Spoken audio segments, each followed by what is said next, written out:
बिस्मिल्लाहिर्रहमानिर्रहीम। इस मरीज़ के पेट में पानी जमा हो गया है। तो आपको बताता चलूं कि इस मरीज़ ने घर में कुत्ते पाले हुए थे। अब इसके जिगर पे जो पोड़ा निकला है, जिसको हाइड्रेटेड सिस्ट कहते हैं, वो रप्चर हो गया है। मैं इसका सीटी स्कैन भी आपको दिखा देता हूं। यहाँ पे देखें, ये हाइड्रेटेड सिस्ट में आपको ये रप्चर्ड मेम्ब्रेन्स नज़र आ रहे हैं, और यहाँ से रप्चर होके नीचे पेट में इसका सारा जो इसके अंदर गंद होता है, जरासीम होते हैं, वो फैल चुके हैं। ये आप देख सकते हैं, ये इसका लेवर जिगर है। इसमें ये बहुत बड़ा फोड़ा, जिसको हाइड्रेटेड सिस्ट कहते हैं, जो कि कुत्तों के पाखाने में जरासीम से हमारे बदन तक इसके अंडे पहुंच जाते हैं, और फिर ये बहुत बड़ा फोड़ा बन जाता है जिगर के ऊपर या फेफड़ों में, या यहाँ तक कि दिमाग में चला जाता है। अब ये जिगर के ऊपर जो फोड़ा है, ये यहाँ से पट चुका है, और इसका सारा जो गंद है वो नीचे इसके पेट में फैल चुका है।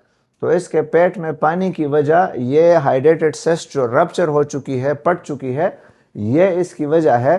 तो जो लोग घरों में कुत्ते और बिल्लियाँ रखते हैं, तो शौकिया रखते हैं, तो ये नुकसानात आप खुद देख लें कि अब ये इस बेचारे की मेजर सर्जरी होगी। जब ये पट जाता है तो इसके लिए फिर बहुत बड़ी सर्जरी करनी पड़ती है, और इसके रिजल्ट्स भी अच्छे नहीं है, क्योंकि ये मिलियंस की तादाद में इसके एग्स जो हैं पेट में फैल चुके हैं।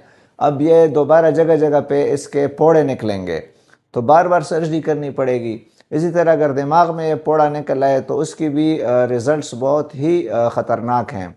रहमत के फरिश्ते उस घर में नहीं आते जिस घर में किसी ने शौकिया कुत्ता पाल रखा हो।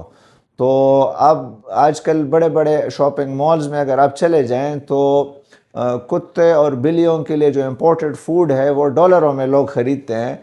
हम और आप अगर एहसास करें कि आजकल जो गरीब लोग हैं, स्पेशली जो आफतज़दा लोग हैं, फ़लस्तीन में बच्चे भूखों मर रहे हैं, और हम शौकिया कुत्तों के लिए डॉलरों में खुराक ख़रीद रहे हैं।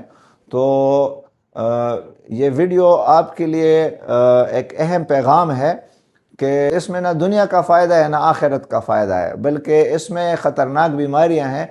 लोग कहते हैं कि बिल्लियों से बीमारियां नहीं लगती। देखो, बिल्लियों के पाखाने में जो जरासीम है, वो अगर हामला ख़वातीन तक ट्रांसफ़र हो जाएं, तो जो उनका बच्चा पैदा होता है उसको टॉक्सोप्लाज्मोसिस की बीमारी, जो उनके दिमाग को अफेक्ट करती है, लग जाती है।